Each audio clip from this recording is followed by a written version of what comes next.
The story begins on Isla Sorna, 87 miles southwest of Isla Nublar. While Paul Bowman is reading a book, his wife, Mrs. Bowman, is busy arranging the tables and telling their daughter, Cathy, not to wander too far away while she plays around. Cathy comes across a Compsognathus in a remote area and gives it some food. She's excited to tell her parents, but suddenly a large number of Compsognathus surround her. Her mother calls for her, but Cathy screams when she realizes she can't feed all the animals. Everyone rushes over and Mrs. Bowman screams too. We see Ian Malcolm. He's in a subway station and gets on the train. People around him look at him. A young man comes up to him and says he saw him on television and believed him. Ian goes to John Hammond's house and greets his grandsons, Tim and Lex, while he waits for him. John's nephew, Peter Ludlow, sees off a few uniformed figures before engaging Ian in a cold conversation. We learn that Ian had publicly reported the recent tragedy at Jurassic Park, but the company denied him and put him in a difficult position in his job too, since he violated the confidentiality agreement he signed. Ian tells Peter that he will never forget what happened on that island. Ian later visits John and learns from him that Isla Nublar was actually just a tourist attraction. The dinosaurs were originally bred and raised on Isla Sorna, which is 80 miles away and called Site B, before being transported to Nublar. John explains that Site B was evacuated because of a hurricane. Despite outside surveillance, the animals have been living there on their own for 4 years. He wants Ian to join the team he's formed to document the situation. Ian warns him that this will be worse than the previous chaos, but John explains that a few weeks ago, a family on a yacht cruise went stranded across the island and their daughter had an accident. John's company's board is trying to exploit this and take control of the company. To prevent this and keep the dinosaurs alive, he needs to document everything and gain public support. Ian again rejects his offer, but when he hears that John has included his girlfriend Sarah Harding in the team, he tries to call her to warn her, but he cannot reach her and learns that she has already been sent to the island. Since he has no choice, he agrees to go to the island to save her.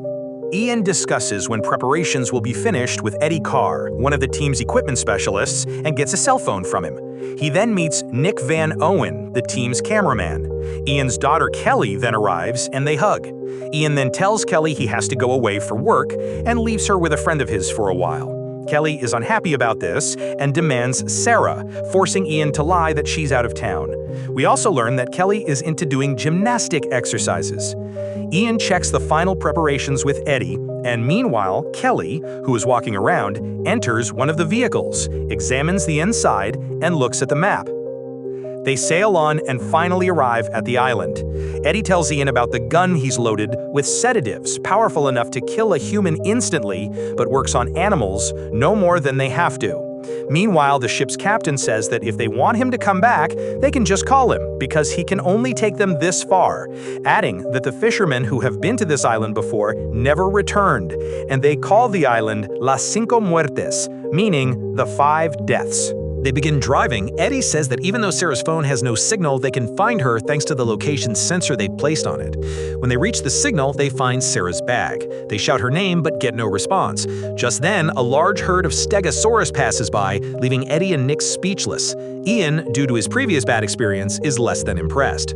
Nick immediately begins taking photos, and when he tries to get a better position, he sees Sarah right beside him. Sarah is delighted to see them and rushes to Ian, sharing information about the herd excitedly.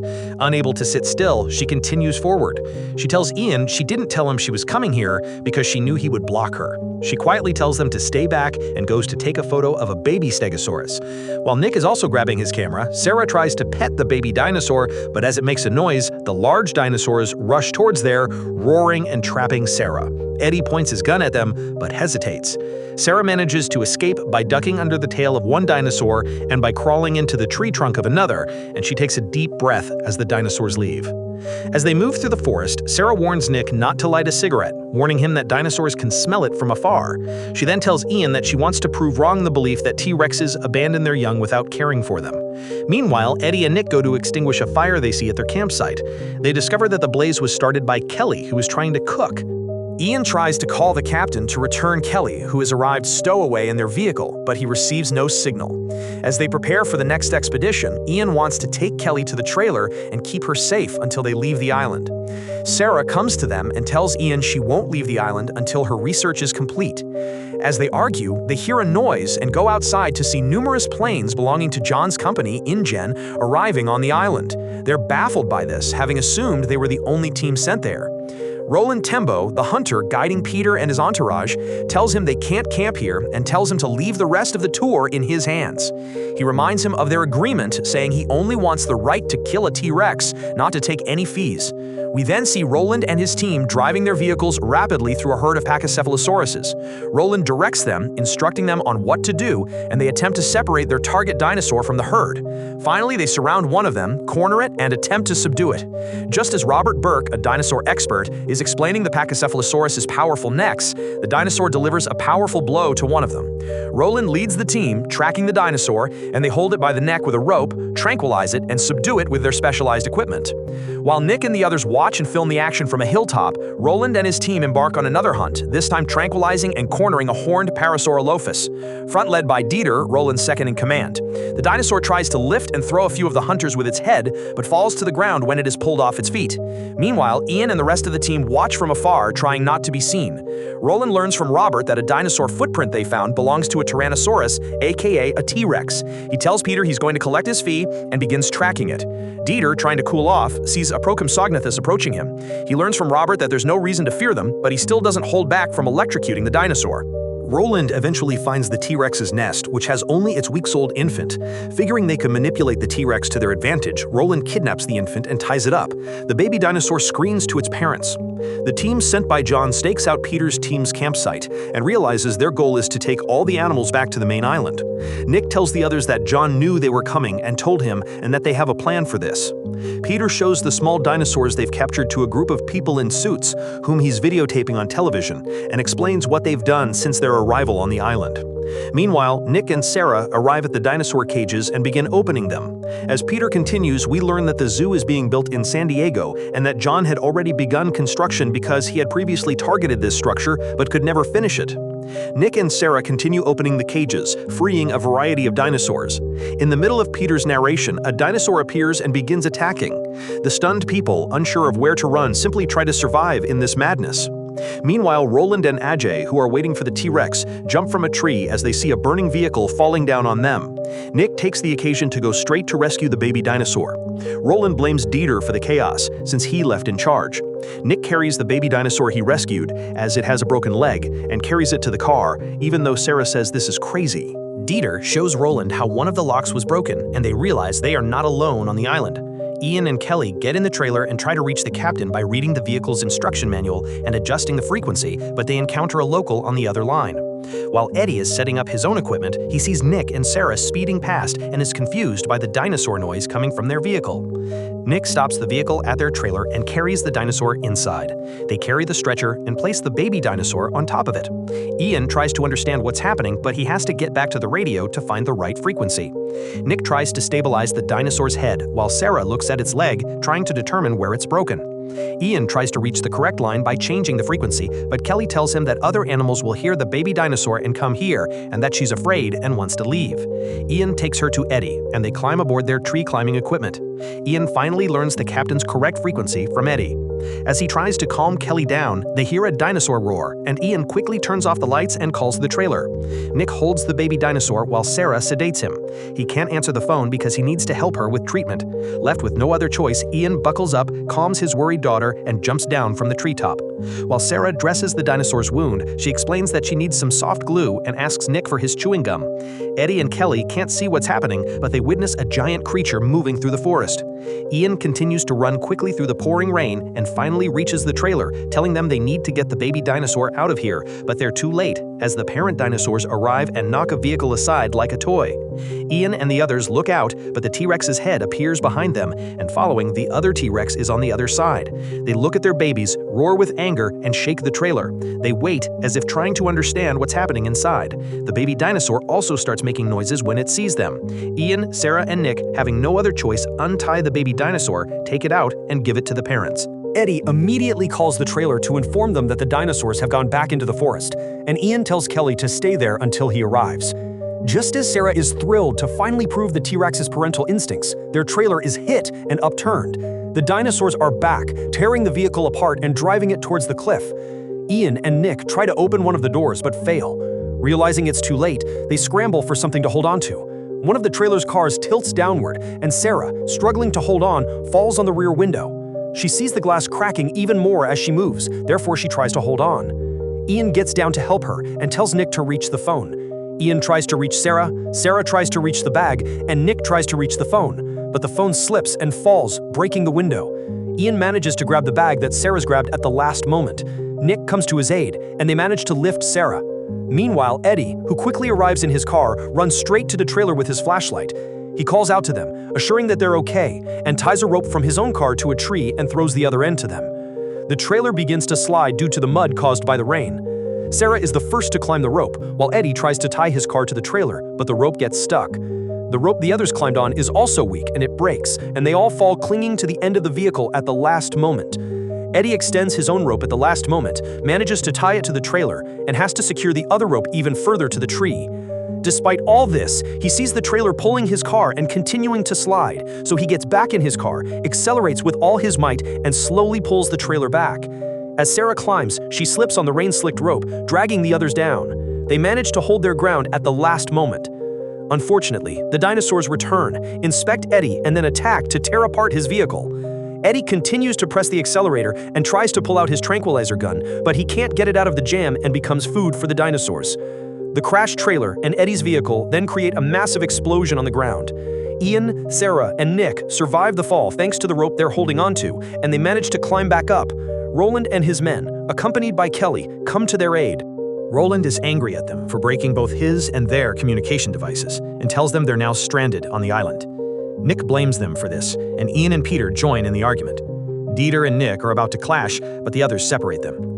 Sarah tells them that they need to leave immediately because the dinosaurs' young have been kidnapped once, and they will now consider this area their territory too. Peter explains that a geothermal-powered communication center near the old operations building might be useful, but that the velociraptors will pose a problem because their nest is inside the island. Robert steps in, explaining that they are pack hunters and carnivores, and mentions their characteristics.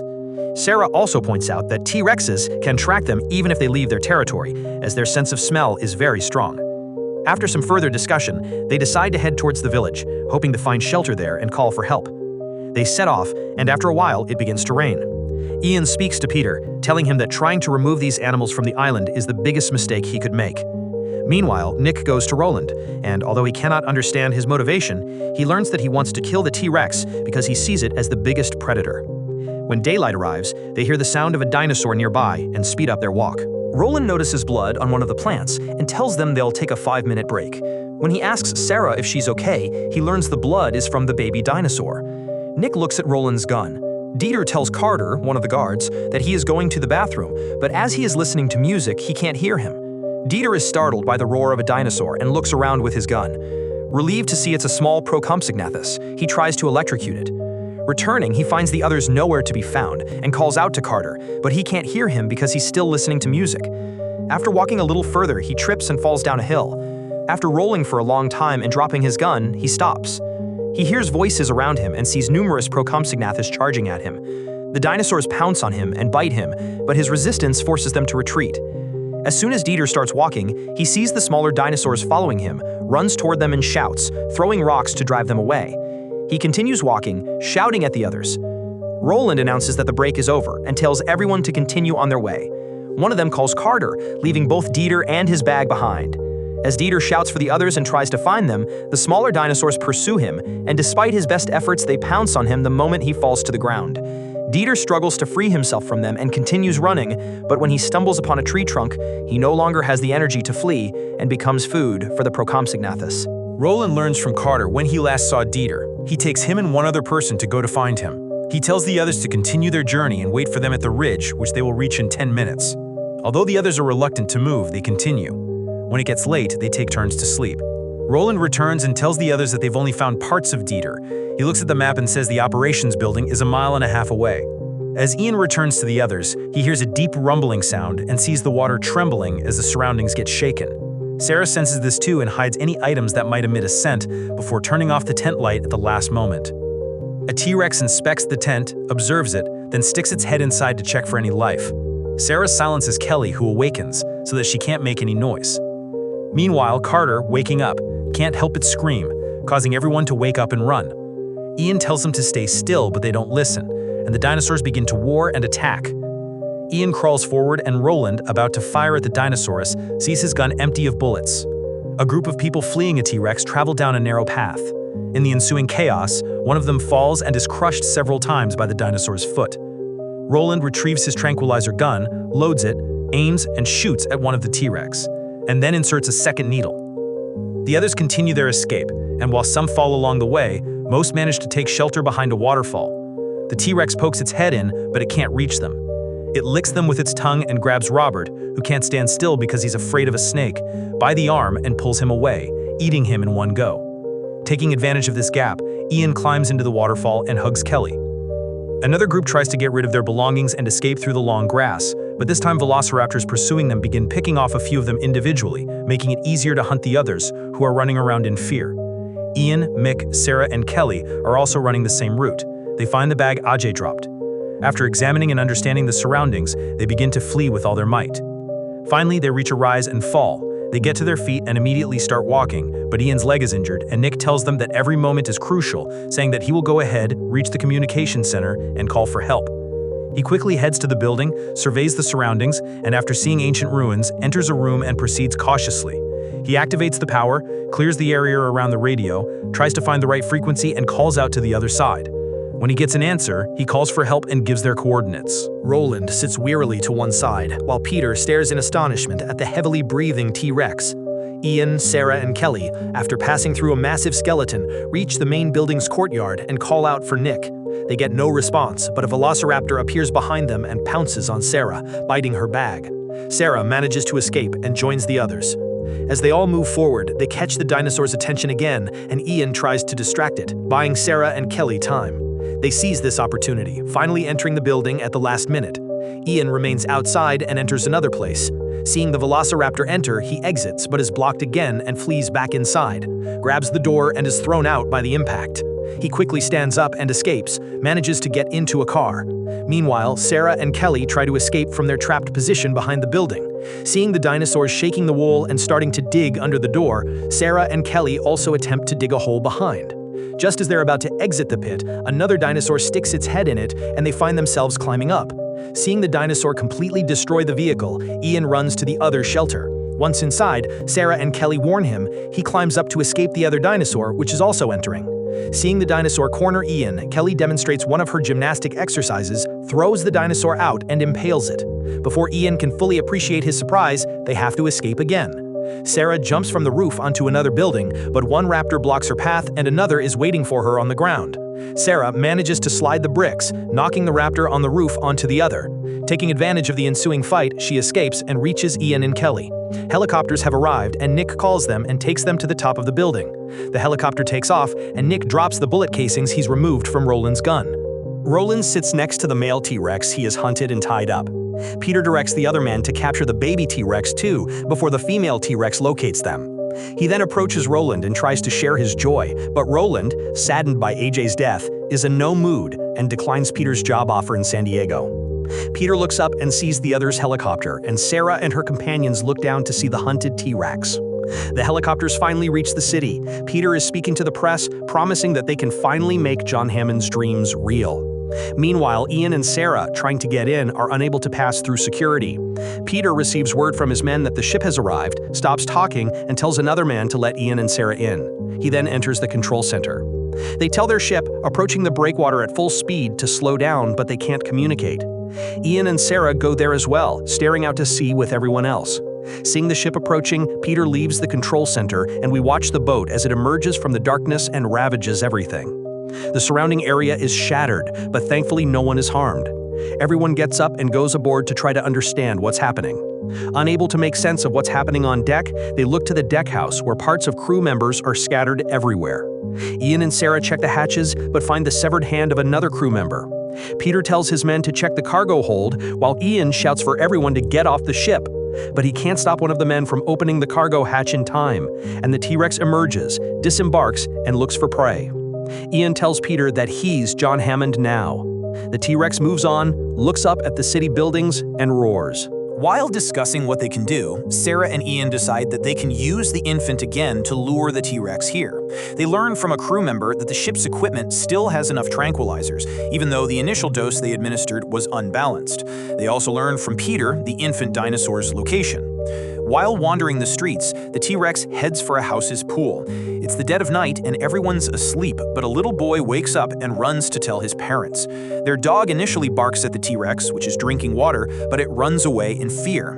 The boy struggles to convince his parents that there's a dinosaur in their yard, but the T-Rex's roar and the way it devours the doghouse make it easier for them to believe it. Ian and Sarah quickly drive to the facility where the infant is being held, ignoring the security barricade. They retrieve the infant from its location and place it in the car. They tell the security guards, who arrive at the last minute, to shoot them if they wish, and then drive off. The T-Rex causes a traffic jam, attacking objects and chasing fleeing people and vehicles. It hits a bus, forcing it into a store. Its attention is drawn to the movement of the fleeing people, so it attacks them and begins eating whoever it can find. Ian and Sarah follow the screams and shouts, managing to reach its location. When they catch the T-Rex's attention, they quickly accelerate and make it follow them. Arriving police vehicles, shocked by what they see, retreat. Ian learns from Sarah that the infant is also recovering from the drug's effects, so he is forced to take a shortcut. He grabs the baby and runs towards the ship. The T-Rex is also in pursuit, and while Peter waits for them in the car, he tells his men to shoot the T-Rex. He chases after Ian and Sarah, but is stunned to see them jump into the water. He screams that he needs the infant and enters the hatch. He sees the dinosaur's bindings unravel and tries to catch it, but the parent T-Rex arrives and, refusing to let Peter escape, grabs his leg, allowing its infant to devour him. All the police and Peter's men arrive. As Ian begins to close the hatch, Sarah manages to tranquilize the dinosaur before Peter's men shoot and kill it. While Ian and Sarah sleep, Kelly watches the news on television and sees that the dinosaurs are being safely returned to the island by ship, while John says that these animals should be left alone without human intervention. We see these diverse creatures continuing their natural life on the island, and the story ends there.